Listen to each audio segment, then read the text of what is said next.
What's up, guys? Welcome back to Newswave. If you're celebrating today, happy Thanksgiving. It should be a lot of fun, spending time with family, eating a bunch of food, watching some football, or the parade.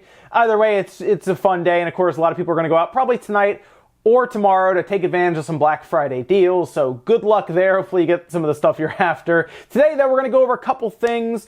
We have to get into this article that was actually written by Jason Schreier, who's been, of course, fairly controversial recently. However, this article, I think, is very important for any fans of Blizzard or Diablo because it paints a pretty good picture as to what's going on with Activision Blizzard, and it's a whole lot of Activision, we'll say that. And then we also have to go over the Media Create sales results from Japan because it shows Pokemon Let's Go being pretty successful. It's definitely selling like a core Pokemon game. We'll talk about all that as we go along here. Guys, as always, make sure you do hit the like button if you enjoy these videos. It does help out a lot and has been helping a lot, so thank you very much there. Let's start with some quick news, and we're going to start right away with Square Enix because they did put a deal on their website. They have a couple Black Friday deals. One that caught my eye, though, was that they're also selling their older PlayStation 1 games. That's right, they sell PlayStation 1 games in shrink wrap and everything on their website. It's going for $3.75 for something like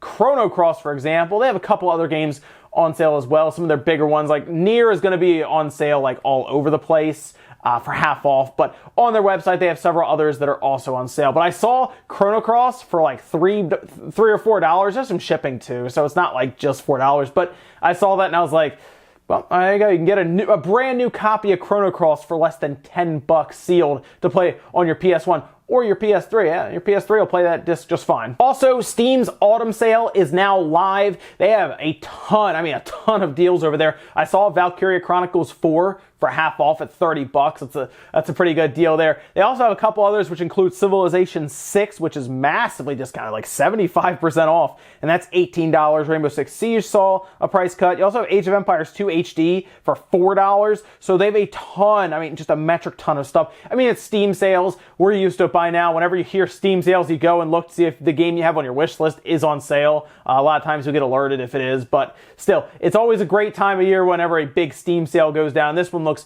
absolutely massive. So I'm going to be looking through to see what I can add to my backlog that I probably won't play for, over a year from now. But something like Valkyria Chronicles 4, if I pick that one up, I'll probably play that one like right away because that's a game that I've mean to get to. I just haven't had time. But $30, hard to turn that down, at least for now. I know there are a lot of other versions going to be on sale as well outside of Steam on actual like brick and mortar stores, so I'm kind of torn. I might still get the physical copy instead just because you have the physical copy. Also, Katamari Damacy Reroll did get a demo. It's on the Japanese eShop, so if you make a Japanese eShop account or you already have one, you can actually go download the demo now. I actually downloaded it, played it, and yeah, it's Katamari. I forgot about the controls, how they used to be back in the day on the PS2. It's kind of weird. It takes some getting used to, but otherwise, it's Katamari. It played great, had a lot of fun with it. It's a very short demo. It's like they time you. It's a 4-minute demo. It's a quick level, but it gives you the idea of the controls, which again, you might want to start practicing now for when it comes out in December because it is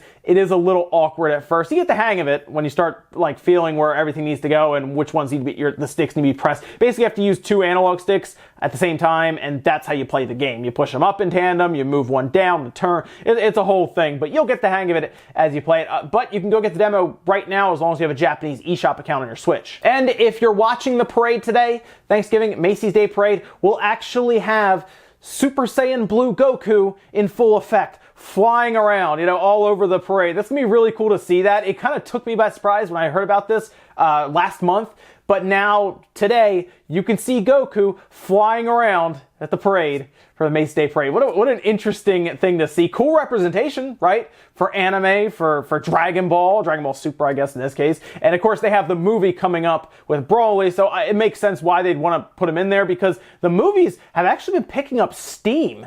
Like Resurrection F went really well. Battle of the Gods did pretty well in theaters, so maybe we actually get to a point where they take a chance and they do a full-blown theater released, like all over the US and everything, that would be, I think, really cool to see. But there you go. You can look up and you can tell your grandparents about, Goku Super Saiyan Blue is flying around on the parade on the TV. Now, guys, some of the quick news out of the way. Let's jump into some of the bigger stuff. Starting right away with the Media Create sales results. Now, of course, these are the physical sales in Japan. Every week we get full solid numbers for consoles and games. And yes, this covers the first 3 days of Pokemon Let's Go, Pikachu, and Eevee on the market, and it did well. The attach rates were very, very high. We haven't had attach rates like this in Pokemon since X and Y. Oh yes, the attach rates were that good. Here is the top 10, starting with, yes, Pokemon Let's Go, 661,240 units in its first 3 days. That's pretty good. Fallout 76 at number 2 on the PS4, 73,489. Super Mario Party at number 3. Call of Duty Black Ops 4 at 4. Hitman 2 actually at 5. That's not bad for Hitman. I'm actually glad to see it at least in the top 5. 10,162. I think it could have done better. Obviously, as IO is really banking on Hitman 2 doing well. We'll see how it does going through the holiday season. I hope it picks up. Luigi's Mansion at number 6, Mario Kart 8 Deluxe at 7, Red Dead Redemption 2 at 8, Splatoon 2 at 9, and then Minecraft at number 10. Now, moving over to hardware, you're going to see the biggest impact of Pokemon Let's Go. The Nintendo Switch sold 200,850 units according to the Media Create sales results. That is massively up from last week of 54,235, massively up from last year. This amount also eclipses the roughly 130 or so thousand that were sold last year during the Super Mario Odyssey launch. So yes, that's how strong Pokemon is, and this does catapult the Switch back over last year's year-to-date, which of course included a year that had Zelda and Mario Odyssey. Now, of course, this year also has 2 months more with January and February, but one thing is very important here. I fully expect this year to massively start to outsell last year going forward, especially as we get into Smash Bros. Is that kind of that 1-2 punch with Pokemon. So don't be surprised if last year's year-to-date starts to fall behind this year's very quickly just because of that. And that does also push the Switch over 5.6 million units lifetime to date. The Pokemon effect is now, it's happening, and you're going to see these sales results for the Switch continue to stay pretty high. I wouldn't be surprised if next week we see in the hundreds of thousands. Seriously, it's going to be interesting going forward, and then we'll have Smash, and then we'll see a holiday. And I told you guys before, don't be surprised if the Switch all of a sudden catches the PlayStation 4 by the end of this year, and you kind of see those two totals there, and it might happen over in Japan. PlayStation 4, 17,789. The 3DS at 6,599.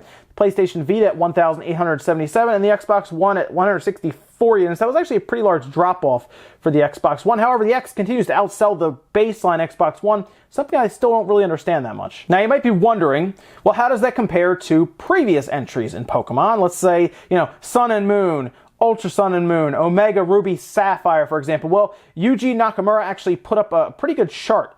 And, well, the results are pretty good for attach rates. Now, units-wise, it didn't sell as well as any of those. However, that makes sense considering the 3DS had a very large install base. Here's the chart here to give you kind of the initial impression of how it sold compared to the others. For example, Ultra Sun and Moon sold 1.2 million copies. Sun and Moon, 1.9 million. X and Y was very big at the time when it came out, 2.1 million. That makes a lot of sense. And you'd expect that drop-off for Ruby and Sapphire as they were remakes. But let's kind of take into account the amount of Switches are out there compared to the amount of 3DS systems that are out there, and all of a sudden the picture changes a bit with the attach rate. Of course, attach rate means how many games are purchased according to how many systems are out there in the market, kind of giving us an idea of the audience size compared to the amount sold. And yes, Pokemon Let's Go, Pikachu, and Eevee at about a 12% attach rate is much closer to something like an X and Y at about a 16% or so attach rate, which, by the way, Pokemon X and Y sales, that's just for the first 2 days. So yeah, X and Y was massive.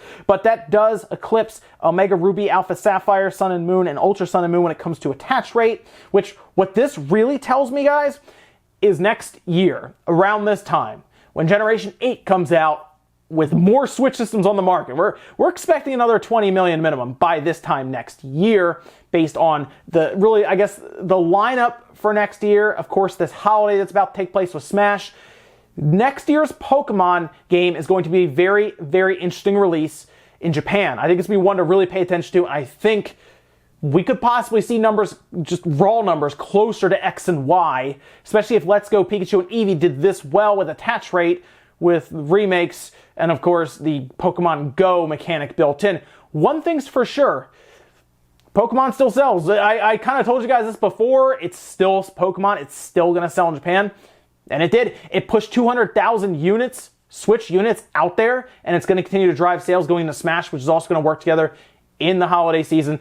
And like I said before, don't be surprised if the Switch does end up catching the PS4 in Japan. It wouldn't surprise me if it eclipsed it actually even quicker than the end of the year with what we're seeing. So pay attention to that. But one thing's for sure, Pokemon Let's Go, Eevee, and Pikachu, solid first 3 days of sales in Japan. Definitely not a flop there. It's looking pretty good. I'm having fun with the game, by the way. But now, after playing it, I'm definitely more interested in next year's Pokemon, as this has kind of pulled me back into the world of Pokemon a bit more after I fell out of it after Gold and Silver. So this game, definitely a stepping stone to Generation 8's game, and I think because of that, that's also going to bring in more people who maybe would have skipped out on Generation 8's new game next year because of Pokemon Let's Go Pikachu and Eevee. Next up, let's talk about this article from Kotaku. Jason Schreier, he's been very controversial so far in the past few weeks, but I think this article stands on its own because it was well-researched, tons of sources. I think there's like 12 or 13 sources from Blizzard, past employees and everything as well, all anonymous because they can't put their name out there, more than likely because they're talking about things that should be mostly confidential, I feel, or things they don't want to get in trouble with the industry for. It paints a very bad picture, I think. It's a concerning picture of what Blizzard is now as opposed to what we used to know them as. And now it's Activision Blizzard. I've kind of said this before. I said, are we sure it's actually Blizzard or is it just Activision? Because based on what we're hearing here, it sounds more and more like it's Activision. Like, Blizzard barely seems to have any say in a lot of this stuff. They were talking about how they were concerned about things like budget cuts, basically. Their spending was continuously scrutinized. It felt like they were going out of business, but obviously they weren't. Overwatch was massively successful, right? We know that. It made, it made $1 billion very rapidly. The problem there is, and a lot of people point this out, if you do well one year, you better do really well the following year because you're always compared to your previous self. Overwatch, while it's been successful and it was successful, is according to them, their monthly active users is kind of stagnating a bit, and it's not good. From what they're saying in this article with these different accounts, it sounds like Activision is just pleasing the shareholders like we all expected. It does sound like Diablo 4 is in development, so that's good, but they don't want to apparently announce it too far out because they still are concerned about the canceled game Titan, of course, that didn't happen. An MMO that was supposed to happen didn't happen, canceled. People weren't happy. People were let go even from the offices. But if you have a chance, I would read this article, especially if you're a Blizzard fan, because it turns out, well, Blizzard and Activision is mostly just Activision is what it sounds like. It sounds like there's a ton of Activision influence here. It sounds like they've been working really hard to try to figure out how to monetize Diablo 3 beyond the initial purchase, like long tail monetization. So I'm a bit concerned as to what Diablo 4 is going to turn out, with Activision definitely interested in this IP and all of Blizzard's IP to be cell phone games and I guess some sort of microtransaction style game going forward. So look forward to that. Go read the article, though, because it'll provide a lot of insight as to what's going on right now in Blizzard. And our last bit of news, let's quickly touch on Fallout 76, because it has been discounted. Yeah, it's been discounted down to $40 on the Microsoft Store. They put the full hat out yesterday. Wario64 was tweeting about it. And my first initial impressions was, I guess, okay. It hasn't been the best in terms of press, reviews, user reviews, pretty much everything. It hasn't been great for Fallout 76 so far, and I'm not surprised that they're discounting it already. I'm a little, I guess if I was an early adopter, I'd be kind of annoyed, because this game didn't make it 7 days without being discounted down to $40. In fact, if you go on Green Man Gaming with a coupon, you can get it down to like $35. Yeah, it's almost half off already. You guys were 7 days into this, and it's already that point. And yeah, things do get discounted around this time, but they don't discount it this quickly. Like, Red Dead Redemption 2 is not discounted, right? Pokemon's not discounted, but Fallout is. And that's because, do I really need to tell people? The game did not turn out great on launch. It's still not going to be good probably months after it comes out. And I'm curious if they just continue to discount it down and down and down, and make up on any microtransactions they end up putting in the game to further boost sales going forward. So that's the way it is. If a game doesn't do well, you don't discount a game if it's selling well. Okay, that's not what you do. You discount a game if it needs more sales or you're trying to get more people in. This is going to be a game that's going to be around for a while. The users who are playing are much more valuable than the initial $60 that you get. I think Bethesda also realizes that, but the discount 7 days in, if I was someone who bought it last Wednesday for $60, yeah, I'd feel a bit burned. I mean, it's been nothing but you having to download patches, you getting disconnected, you dealing with a glitchy game, and then people can now get in for $35 to $40. So I guess you spent $20 to help further beta test the game. I don't know. Let me know what you guys think about that. Especially anyone who did early adopt this game at $60.